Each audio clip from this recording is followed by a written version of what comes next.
போறவங்க அப்ராணியா போறவங்க புடிச்சு சாவடிக்கிறீங்க பினால்ட்டியா போட்டு. வாங்க வாங்க வாங்க பேட்டரியும் எனக்கு பேட்டரியும் என்னோட ஸ்டெப்னி வந்தா உனக்கு வண்டியே போன வாரம் புடிச்சீங்க 14,000 ரூபாய் பினால்ட்டி போட்டாச்சு, பினால்ட்டியும் கட்டியாச்சு. வண்டியில பேட்டரியும் ஸ்டெப்னி எங்க உங்க ஆபீஸ்ல இருந்துச்சு. நேற்று அப்பா கேட்டதுக்கு வேணா எடுத்து போனா வண்டியே கிடைக்காதுன்னு சொல்லிருக்கீங்க. இங்க வாட்ச்மேன் கிடையாதா, கேமரா கிடையாதா? யாரு பேட்டரியும் வாட்ச்மேன் இதே எடுத்தது? வாங்க முன்னாடி வாங்க, முன்னாடி யாரும் யாரை பாக்கணும் மேம் சொல்லுங்க.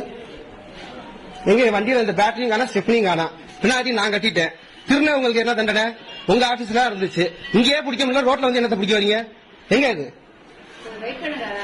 இங்க வாட்ச்மேன் இருக்காங்களா இல்லையா? சிசிடிவி கேமரா இருக்கா இல்லையா? இல்ல எங்க வண்டியில 10 பேர் வண்டியில திட்டு போயிருக்கு. இல்ல எனக்கு வயிற்றுச்சலா இருக்கு. நீங்க சத்தம் போட்டு ரோட்ல பேசுறீங்க. வர சொல்லுங்க. எனக்கு இன்னைக்கு இதுக்கு என்ன தெரிஞ்சாலும் கலெக்டர் ஆபீஸ் போய் மண்ணெண்ணி ஊத்த வண்டி எரிக்கிற பாருங்க. எனக்கு இப்ப முடிவு தெரிஞ்சாகணும். இப்ப பேஸ்புக்ல போட்டுறேன், அங்க போய் நான் கலெக்டர் ஆபீஸ்ல பேசுறேன்.